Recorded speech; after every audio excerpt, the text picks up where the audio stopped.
a member of the Research Center on Multilingualism. There, she directs projects on translation and multilingual business communication. She also directs a project on multilingualism and multiculturalism in German universities. Her research interests range over many fields, including translation theory, contrastive pragmatics, discourse analysis, English as lingua franca, and intercultural communication. In addition, she is also very prolific, right? And she has written many articles and books. So now let's warmly applaud for her excellent speech. Okay.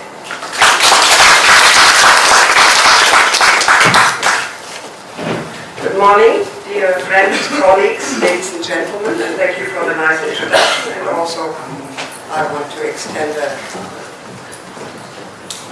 thank you to the organizers who invited me for this interesting free linguistics conference.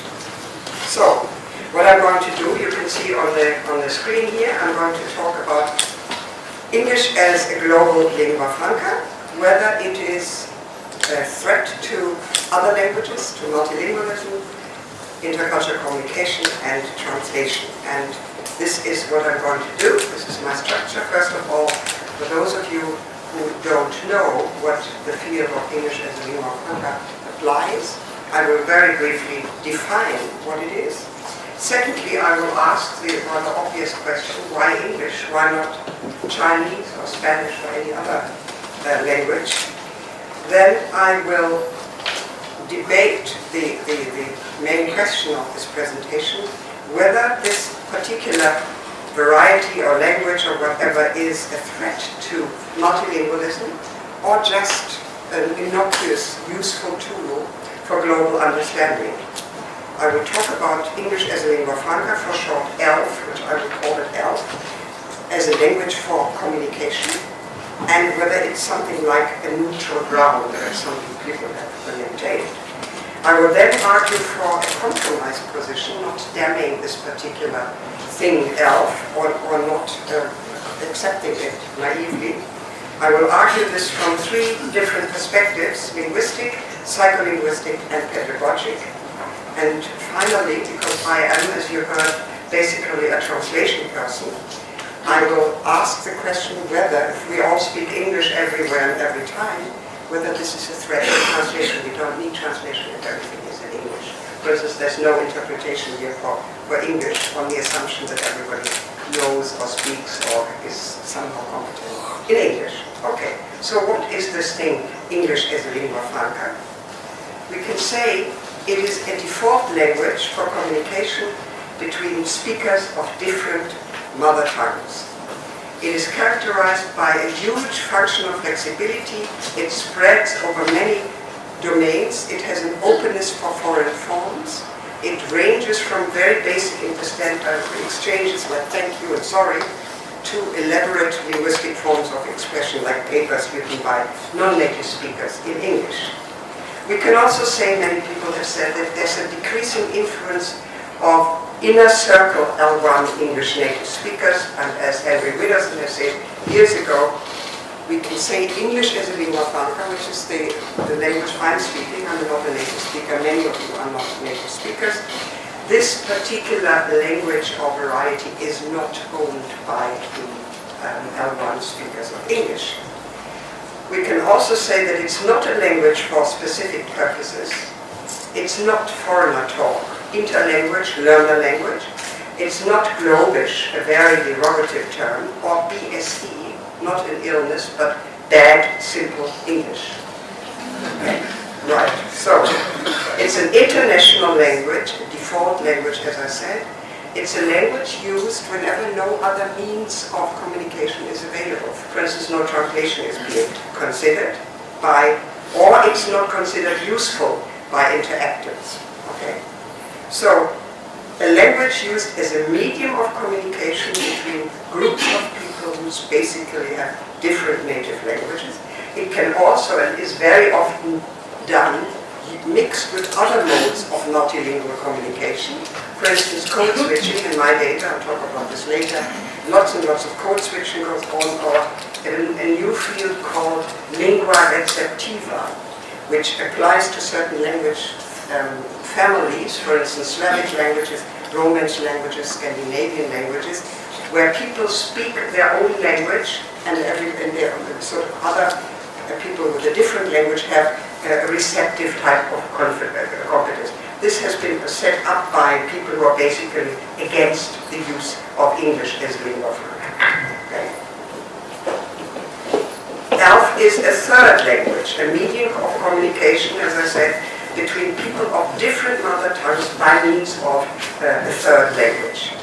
The presence of L1 native English speakers included in this conception of ELF, especially if the talk is on neutral territory, like here, for instance, and not, let's say, in Anglophone countries.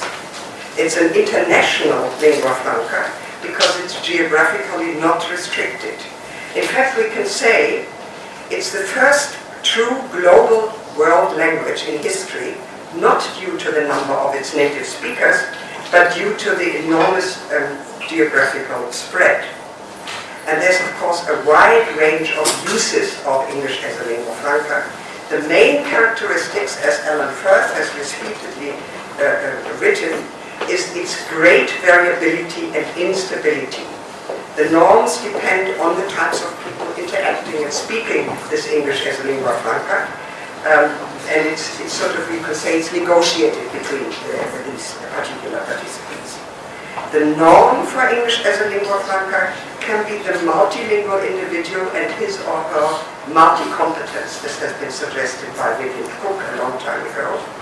And we can also say, as François Grosjean has also repeatedly said, there is a simultaneous activation of persons L1, mother tongue, and ELF. This means, for instance, now that I'm speaking English, I can immediately, in the middle of a sentence, I can transform ins Deutsche gehen, die verstehen das nicht, ich rede einfach weiter, and then I can go back, which means somehow the mother tongue of people is always there and can be switched into and out of immediately. So we can say that ELF users are per definitionem multilingual speakers. And in a sense, with a little bit of a twist of an argument, ELF communication is in a way multilingual communication. This may sound perverse to you, but some people say it is. Okay. Now, the obvious question that I asked before, why English? Some people say because English is an easy language. But this is ridiculous. No language is actually easy. If you want to speak it or write it at some level of sophistication, no language is easy. But it's a sort of prejudice that many people say, well, it's so simple, you know, complicated arrangements in terms of grammatical marking. It also, quite obviously, is power related. It is developed out of the global presence of the former British Empire, which, as you know, spread all over the world, laying the ground for this particular language. After the Second World War, we have another superpower, the US global economic, political, and military power, increasing today technology-driven need for efficient and fast international communication, where you can't really have so many different languages. It's more efficient to have one only. Now, future developments, many people always ask, how long is English going to stay in this position? When will Chinese take over, for instance, or Spanish is already encroaching the US-American territory, as you know. But I would predict, we can discuss this later maybe, that in our lifetimes, English is going to stay put for a very long time. Okay. Now, the main question that I ask here is ELF a tool for global understanding, or is it a threat to other languages? Is it freely negotiated and chosen for wider communicative range? But we have to ask, are people really free in their choice? In other words, if English is spoken everywhere, there is, of course, an enormous pressure Just like if you have a lot of money, you will be given or will make more money. If you don't have any money, it will be very difficult. So that's just the way of life. There are two claims supporting the assumption of free choice. One, and I've written in an article in 2003, that ELF is used for communication, not for identification, which basically means that people's mother tongue is used for different domains of life, for emotional identification and so on, right? By the way, I forgot to tell you, if you attend my workshop on, when is it, Monday, on the 29th, there is a list of references for all the stuff that I'm referring here. You can then get this. Okay, another way is if ELF is used as languages not for identification, but for communication, then the L1 of people is not in competition. They're used for different parts of life. They supplement each other, which of course means that it's not really a threat to people's mother tongue. Swartwick and Leach have maintained that ELF is somehow a neutral type of language in many multilingual countries when the decision is difficult which language should be used as a means of communication. But this is debatable whether it's actually neutral, because it's still English with all the cultural imprints in this particular language. There is a strong stream in Europe, probably here as well, all over the world, of claiming that English causes linguicism, the death of other languages, and there is something like linguistic human rights. In this view, ELF is a genuine threat to multilingualism. Every human being, these people claim, has the right to use his or her mother tongue everywhere. It's a human right. So the spread of one particular language counteracts this, and other languages may become marginalized, fall into disuse, or die. Right? So again, we have the question: is it enforced or chosen? It's a very difficult question. We can debate it. One of the favorite quotes I always use is by Abraham de Swan, and I read this quotation. Recently, a movement has spread across the Western world, and probably here, I don't know, advocating the right of all people to speak the language of their choice, to fight language imperialism abroad and linguicism at home, to strengthen language rights in international law. Alas, he writes, what decides is not the right of human beings to speak whatever language they wish, but the freedom of everybody else to ignore what they say in the language of choice. In other words, if I insisted in speaking in German because I'm so terribly proud of this language, you wouldn't understand, and it would be a futile exercise. In other words, this one throws the onus here on the listener who may not understand, and the freedom of choice actually ends there. Okay. Now I come to my compromise position, pro and anti-English as a lingua franca, from, as I promised, three perspectives. The first one is the linguistic perspective. The main argument we hear in these corners against ELF is the unfair disadvantage of non-native speakers of English. Already in 1980, Peter Harder famously, I think it was the second or first issue of the Journal of Applied Linguistics, he talked about the reduced personality of non-native speakers, by which he means, and I think there's a little bit of truth in there, that you somehow lose your ability to be spontaneous, to be witty, to be humorous. Certain parts of your personality are cut off, right? And that is a disadvantage over the wonderful native speakers. Some people say this. However, the results of pragmatic analysis, discourse analysis of ELF interactions contradict this claim. There's a lot of literature. I'm quoting here only myself and my PhD students and colleagues, but there's a lot more literature on this.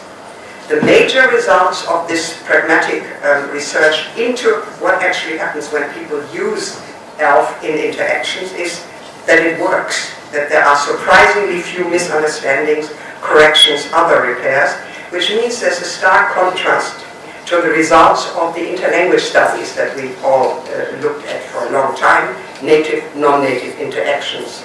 Okay? So Firth alerted us to what he calls the tolerant electric pass behavior. In other words, if you don't understand it, you wait for this particular troubled issue to resolve itself. There's a certain robustness of the talk or normality, despite, and that's Firth, its seemingly linguistically lawless nature. Now, I'm very briefly talking about the Hamburg project that I've been conducting for a number of years, and it has been supported by the Volkswagen Stiftung Foundation, and here we collected interactions in L1 English. Hamburg is a big city, there are lots of native students and other people you can find. Then we looked at interactions between L1 English speakers and ELF speakers. That's the classic interlanguage paradigm.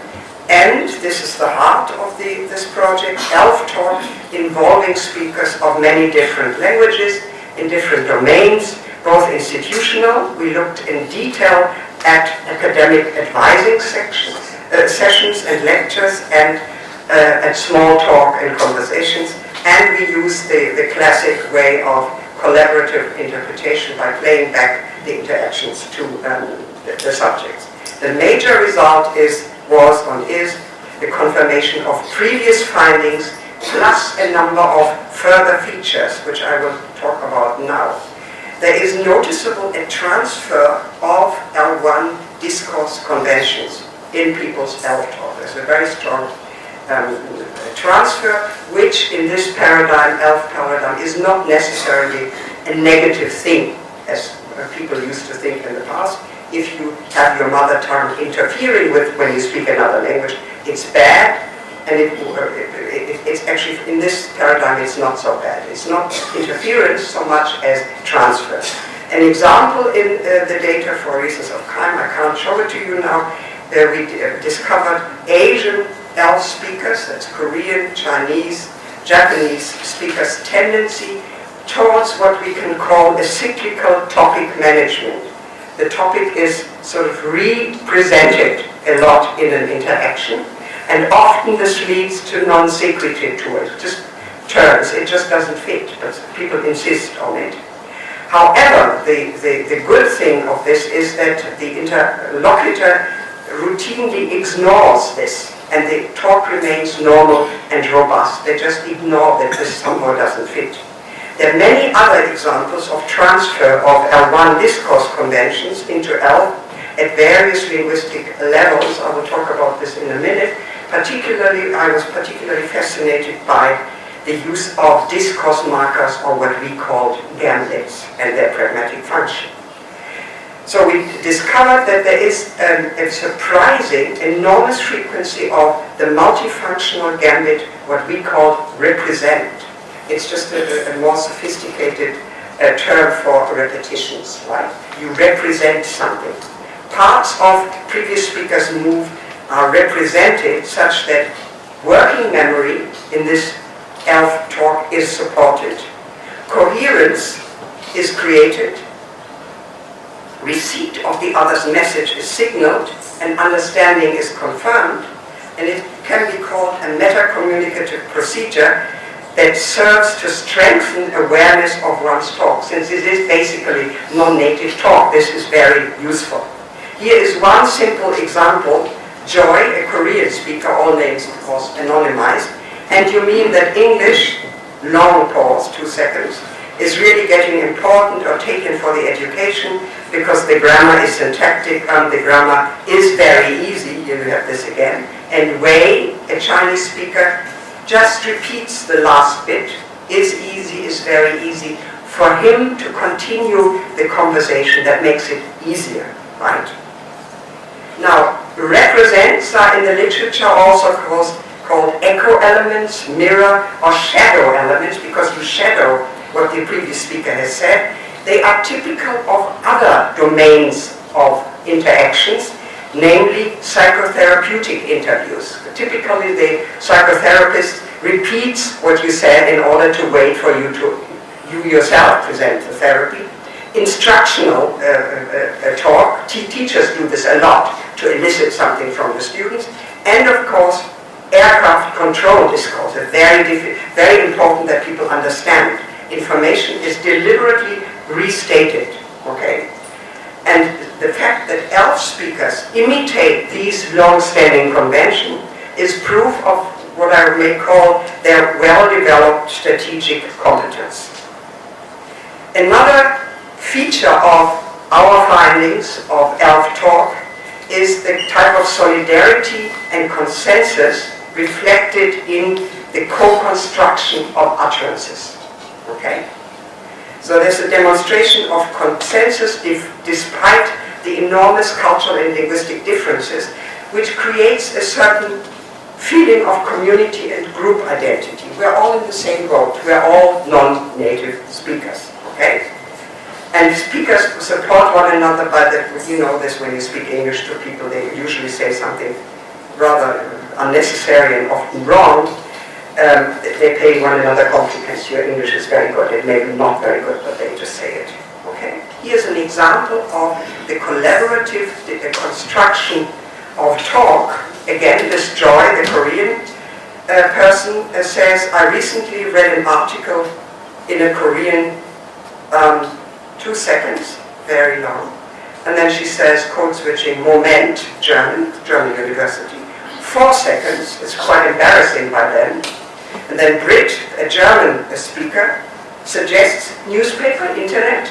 And this Joy then explicitly says, yes, thank you, laughs, and said the article is about new foreign education in Japan. That's a co-construction. I did a lengthy study, and you get the bibliography in my workshop, on the use of what we call gambits, the same as discourse marker. You know, which is very frequent in native talk.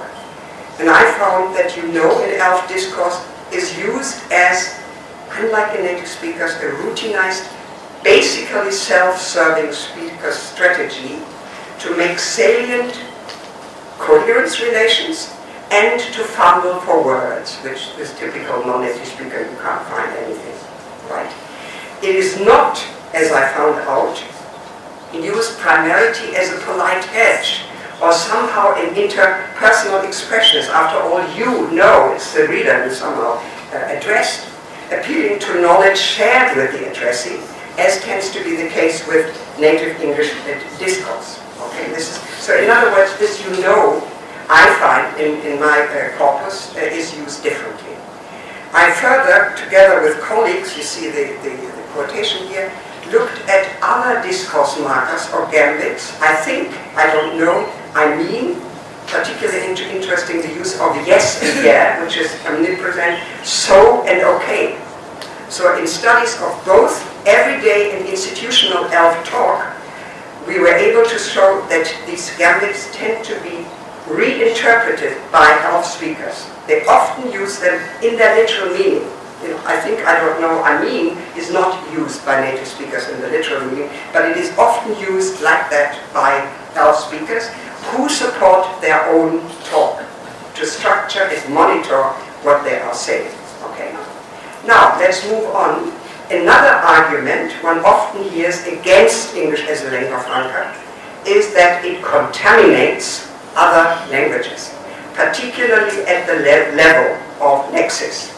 There are these anglicisms that I don't know about China, but in Germany and particularly in France, they are looked upon as, you know, a very dangerous thing, encroaching into other languages that English is doing. This argument, however, can be relativized on the basis of results from research that went beyond the rather obvious and, to my mind, essentially innocuous lexical invasions of English into other languages. Lexis is an open source thing. So if other words flow in, this is not really totally damaging. They come in and they go out. They're sort of, it's a fad, and one shouldn't be overly concerned. What we did in another project that I ran for over 12 years, it's now finished, a project called Covert Translation, one type of translation. I can't go into this. German Science Foundation, Deutsche Forschungsgemeinschaft, Research Center on Multilingualism. The initial assumption of this research project was that due to ELF's global prestige, as well as massive unidirectional translations from English into other languages, ELF influences gradually the communicative norms and preferences in other languages by translation. That was the original assumption. As I say, we worked on this for 12 years with many different research associates. Okay, so I have to go a little bit back to what we mean by communicative norms, because in this project we looked mainly at the influence of English on German, but also on Spanish and French. But the main thrust, of course, because this was Germany, was the influence on German norms. And this goes back to my research for over 30 years on how English and German norms in different genres can be characterized. I looked at children's books, I looked at oral interactions, I looked at translations, I looked at various types of written texts and so on, and I came up with a rather daring, but they are on clients of course, generalizations, that very frequently these German texts in the different domains tended to be more direct, more oriented towards content, more explicit, and there was more ad hoc formulation, because there's probably the fact that in English, in many genres, there are more verbal routines available. So one can characterize the English style as more interactional. The reader is drawn into the text, the writer is in the text, and it's more involved, versus the German norms being more transactional and detached. Now, if this hypothesis that English through translation changes other norms, this is what would happen. We would have German texts that look German on the outside, but have these norms underneath the surface. Okay. What we did in this project, we constructed a corpus, German original texts and their translations, and also control texts. We looked at two genres where we thought that the English influence would be most marked: popular science texts and economic texts. Looking at Scientific American, microdiachronic, if you look at how things change, you have to obviously have two different time frames. It's a longitudinal study in a sense. So we looked at the texts between 1978 and 1982 and 1999, 2002, about 25 years. Economic texts we collected more until 2006, and we also looked at the reverse translation relation, namely from German into English and so on. Okay. Now the method we used was qualitative and quantitative. Qualitative, my model for translation quality assessment was used, which is a qualitative text-based model where we had about 80 texts that we analyzed with this model. Then we used the quantitative approach, frequency counts mostly with this corpus. Then we had a manually renewed, recontextualized qualitative analysis, and we related the findings to a larger reference corpora. Okay. Here is an example of the qualitative text analysis, which also exemplifies these dimensions, directness and so on. We have from one of the one of the Scientific American texts. Here is an English original. Suppose you are a doctor in an emergency room and a patient tells you she was raped 2 hours earlier. She is afraid she may have been exposed to HIV. Can you in fact do anything? So you can see that the reader is drawn into the text by being addressed by you. Okay. Now the German translation, and I give you in these in brackets the back translation, so you understand. In the emergency room of a hospital, a patient reports, she was right, etc. Can the doctor do anything at all? So you see a completely different, less interpersonal perspective in the German norms, but it's a third person here, very different to this, can you, dear reader, you are the doctor, okay? This is not an isolated case, we found this very, very frequently. We also found a stronger subjectivity, as we call it, marking in all the English texts, particularly evaluations which were routinely left out as the text traveled into the German language community. Very simple example here, and it's important to note that it is not just a piece of paper.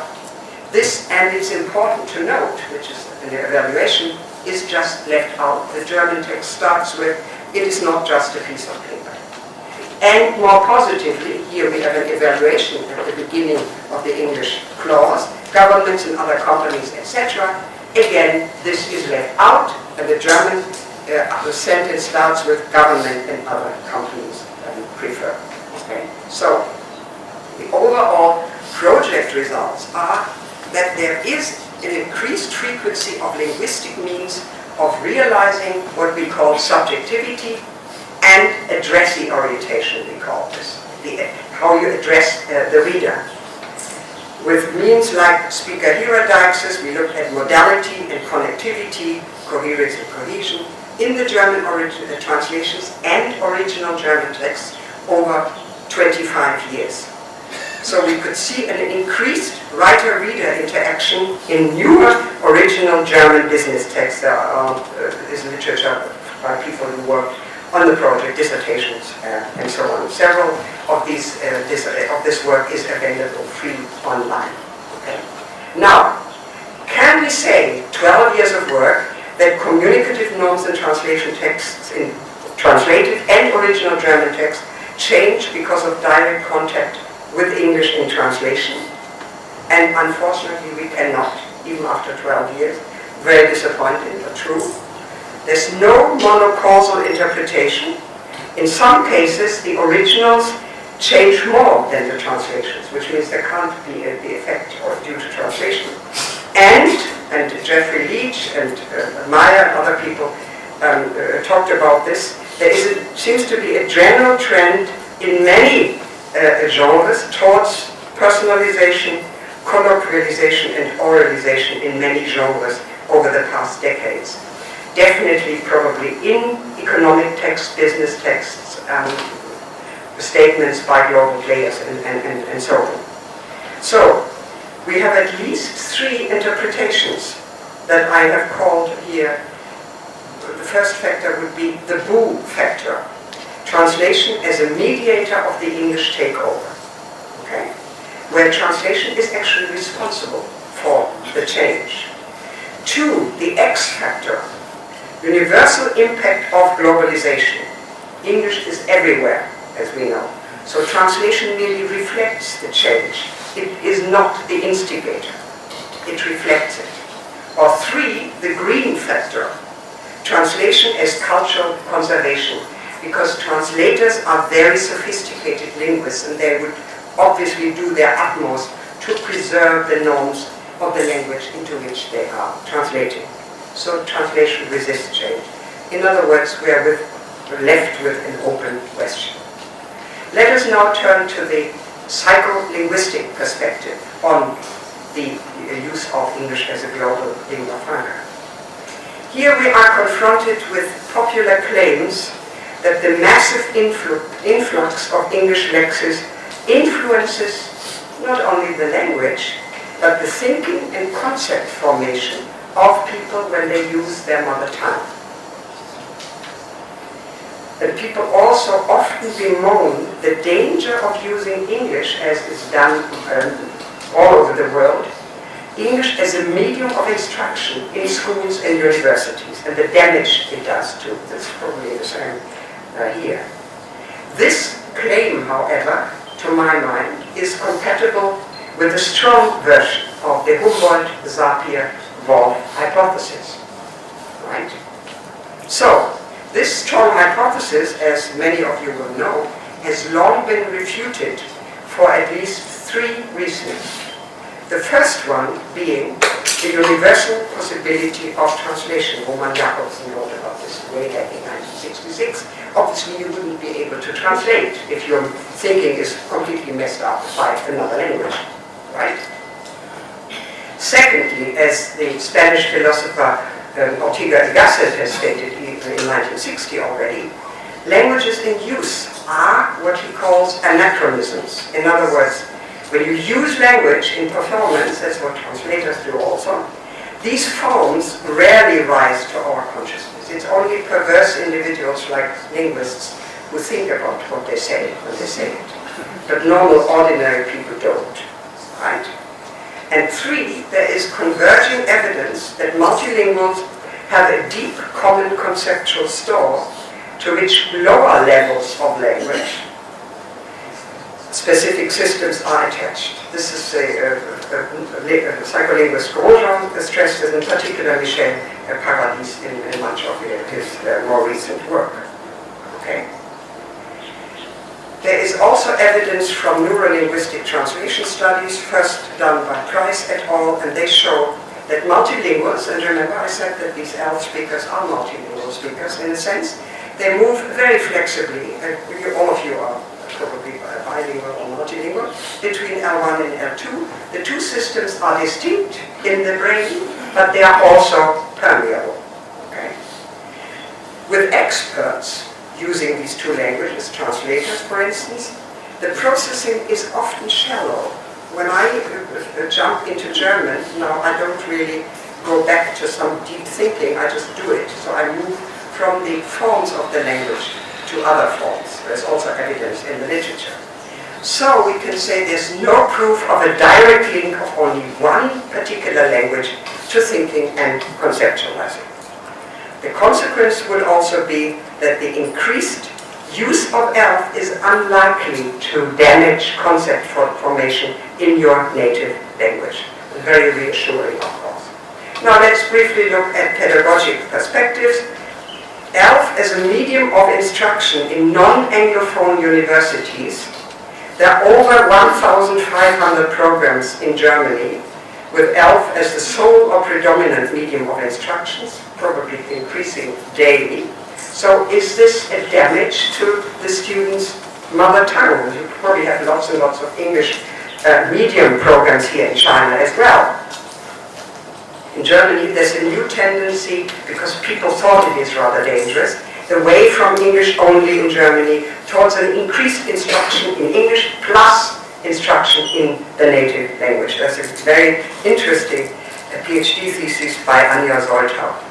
However, the language factor is very important. It's mostly to do with money, of course. According to Soltau, and she did a very involved interview study, questionnaire study as well, for the majority of students in international programs, English is a must. Only 3.6% of students would have gone to Germany to study if they had been forced to learn German. I think this applies to many other countries as well. So there is a perceived importance of English as the most important language of science and the main medium for international recognition in the academy. Everybody knows this. However, what this Anja Soltau also found, the students' English as a lingua franca is often better than the instructors. The instructor's competence in ELF is perceived as often not sufficient, very shaky indeed, particularly on the phonological level. So this ELF is also seen, as these interview and questionnaire studies proved, as culturally neutral. The cultural irrelevance hypothesis for ELF as a medium of instruction, I posited this way back in the 90s already, so it is not looked upon as the language of British native speakers, Australian American native speakers, and so on. Native English speakers are still widely admired, but they're no longer seen as guardians of an intimidatingly superior, never achievable standard. There's a change in attitudes, more tolerant. However, this also, you know this, not all English and ELF varieties are perceived as equal. Some are more equal than others. For instance, the French accent is still in Europe widely admired. when they speak English. Not so much, let's say, with German. So it's just a fact, and it gets, through the generations. Okay, last point of my lecture. Is ELF a threat to translation? As I said before, if we all communicate in English, nobody needs to translate. My immediate answer is no, it's not a threat. The very same phenomena that caused the steady rise of ELF use also increased translation activities. For those of you who are studying here to become translator, this is good news, or interpreters, for that matter. Globalization has led to a substantial rise in translations worldwide. Alongside the impact of globalization on the economy, communication, politics, and so on, translation is today more important than ever. Information distribution via translation now heavily relies on new technologies that continue to promote what is now called the translation industry. Okay? Translation has a crucial role, ever more crucial role, in multilingual news writing for international press networks, television news, internet, World Wide Web, social media, blogs, wikis, and so on. Whenever information needs to be distributed quickly in many different languages and country, translations are indispensable. It's important, as we all know, for tourist information flow in global firms, ever more, firms spread all over the globe. And ELF is now used, often replaced by local languages to improve sales potential. In other words, it's not only English, but other languages as all. Then we have what is called the localization industry. Those of you studying translation will know what I mean. Software localization in scientific and industrial activities involve translation heavily. CD productions, engineering, testing, managing complex projects. Translation is everywhere. Then, of course, we have development of the World Wide Web, spreads the needs for translation. People in the beginning thought, now we would have the World Wide Web only in English, but this is definitely not true. It has spread into many different languages, and there's a steady increase of non-English users. Expansion of digital industries centered around e-learning, other educational spread over the net in many different languages, to testify the link between the global economy and translation. So we can say that the global economy needs and feeds on translation. Producing a localized, that is a translated version of a product newly developed is essential for finding new markets, as immediate access to information about a product in a local language obviously increases its demand. This, of course, the advertising are strongly reliant on localization, okay? Using different norms and different preferences of the people. So we can say ELF does not threaten translation. On the contrary, the global capitalist growth-fixated economy would not be possible without translation. Translation is one important type of multilingual communication is well and alive today, and it will remain so. That's my prediction. So now my conclusions. ELF is not a threat to multilingualism and translation. It's a useful default tool for communication. It's an additional language, no substitute for people's mother tongues. It's no threat to translation, and no harm is done if ELF is used for some time in education. ELF, we can say, is both a pheno- and genotypically hybrid language. Transfer from people's L1 is widespread. ELF users' mother tongues are well and alive underneath the English surface. ELF users, as I said before, are per definition multilingual speakers, and it shows. Due to ELF's users' inner dialogicity, that I displayed to you, that I can immediately jump into German, it's still there with me all the time while I speak English. The evaluation norms in educations might be the multilingual ELF expert's competence rather than the monolingual L1 English competence. This is a suggestion. How this is done, I don't know. I always get asked the question, how are we going to teach this and evaluate this, I really don't really have answers to this. Association of ELF with global US power is of course rather unfortunate. So we have to ask whether ELF is only an instrument or the culprit in the expansion. But I would say what we need is neutral description, not value judgment. Power via language may lead to deplorable sameness, for instance in service encounters in global change, McDonald's and so on. People in Europe complained about a different style, always asking people what they wanted and so on. There is a mounting resistance to such colonization. Deborah Cameron wrote about this. People actually want their native norms in these sales talks.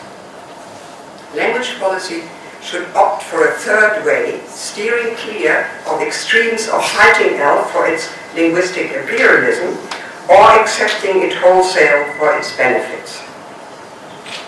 As early as 1977, Joshua Fishman pointed to such a third way, calling ELF a co-language, an additional tool functioning in conjunction with, not in opposition to, native languages that will continue to be used alongside ELF. English as a global lingua franca is a special form of globalized discourse.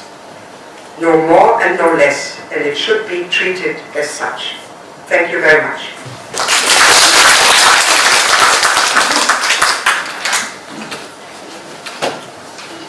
Yes. I have to sit down, if I may. I just want to generalize Professor House's speech.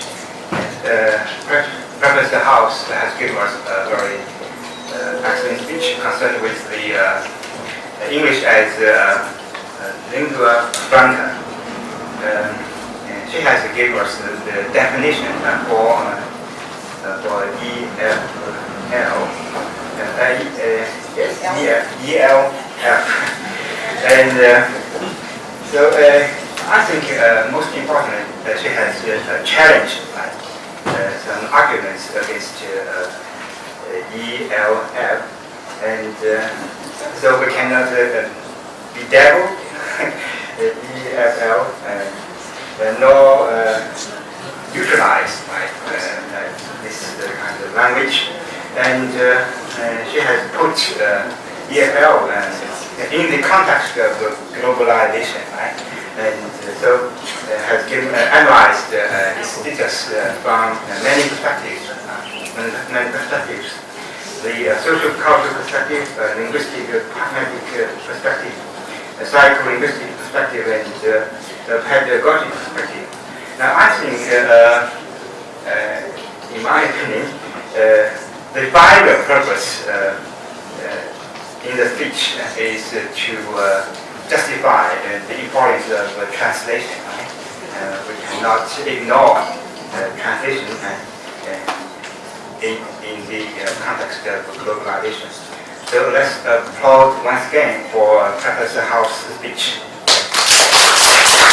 On behalf of the committee, I give you the present. Thank you very much. Very pleased. Thank you. Thank you for listening to me for such a long time. Do you have any questions? I think we have time because I was rather brief. Don't we have time? Yes, we do. Yes, sir. I just wanted to ask about, in the early part of the speech, you talked about how ELF, I'm okay, I have a big voice. You said how ELF communicators negotiate discourse and cultural differences. Yes. I'm very curious about how exactly do they do that, through what framework? Is it primarily an English framework? Is it through their L1 frameworks, or is it something else? It's something in between. Okay, right? So like a hybrid. Yes, that's why I said it's definitely hybrid, and you can't really generalize what they're doing because, as Alan Firth a long time ago rightly said, the main characteristic of this, I don't know, it's probably not a language. It's using the English language for certain purposes, right? That's how it's also not a variety. It's not a pidgin or a Creole, dear Ken, you may ask. But the main character is variability and instability. So in any, what we're doing now is basically, forget about the native speakers, how many do we have here? Probably 2 or 3. All of us, the others are ELF speakers, and we negotiated this type of thing amongst us, right? So I wouldn't dare to sort of get all sorts of code switching into German, because nobody speaks German. There's probably one speaker of German here that the others don't understand. Okay. Yes, now you come with a I'll ask a different question. Because you just dismissed the native speakers of English, am I speaking ELF now? No, you're a native speaker. but I'm using it as the lingua franca because it's the language of convenience for our communication. I think that fits your definition, and I'm wondering... Oh yes, because I said you're included in the wonderful ELF community. Okay. Right. So I wonder what it means for native speakers. I mean, do we have to learn the norms that you're talking about, or the conventions of ELF, in order to communicate effectively, rather than being seen as some superior beings? Yes, that's right. I mean, I'm thinking of my mum, who's 90 years old. She's a working class woman. She very rarely interacts with non-native English speakers, and perhaps it would be beneficial for her if she were communicating to understand some of these things. So what do you recommend for native English speakers? This is very, very difficult. The first thing is that there is no stable norm for English as a lingua franca speakers. And the second one, what people have often said, is that native speakers should be more tolerant when they interact with the masses of continuously rising ELF users, in that they should, and there's studies by Henry Widdowson and other people,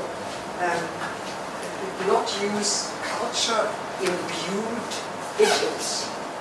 That these idioms are difficult for people to understand.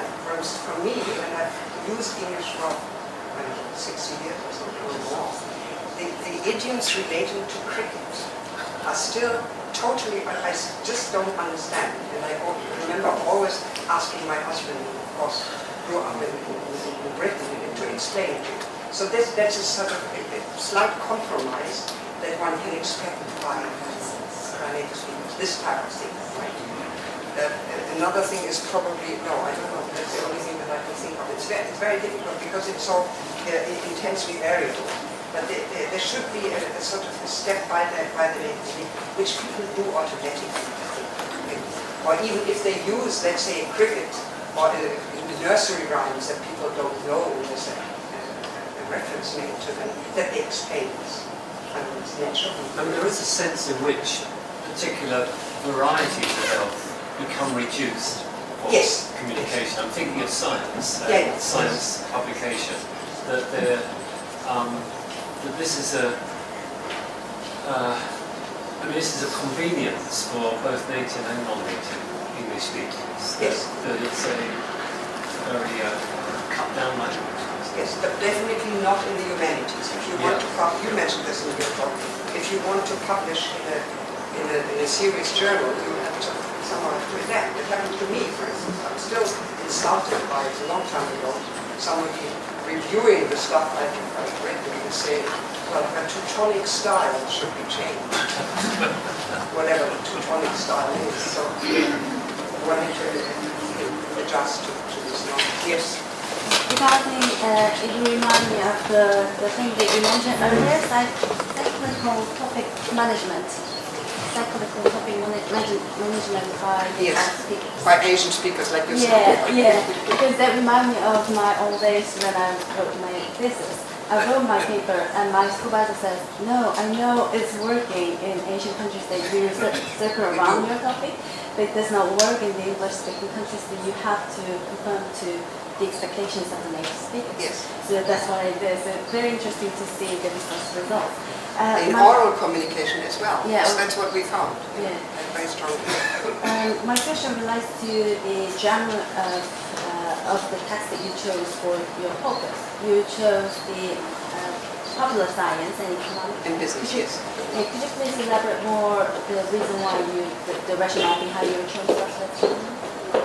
The choice was basically we assumed that in these particular genres the influence of global English or English as a lingua franca would be most marked. That's basically why. An interesting thing, because we did this research over 12 years, and remember the two time frames we had in this particular corpus, when we looked at the business texts, mostly letters to shareholders and statements by global players, introducing themselves, but very similar to advertising text. When we looked at later texts, 2006, 2007, in many of the letters to shareholders and in the global, the statements by these global players, there was no translation done at all. The German firms like Bosch, Siemens and so on, they did it in English only. So that's very interesting. It basically proves the hypothesis we had of the importance of English. It wasn't translated at all, which is very, very interesting. We couldn't find this. But that was not the case in the Scientific American, because the Scientific American has daughter publications in many different languages. There's a Spektrum der Wissenschaft, there's a Spanish one, there's a French one, probably a Chinese one, I don't know. So these translations continue to be important. Any other questions, ladies and gentlemen?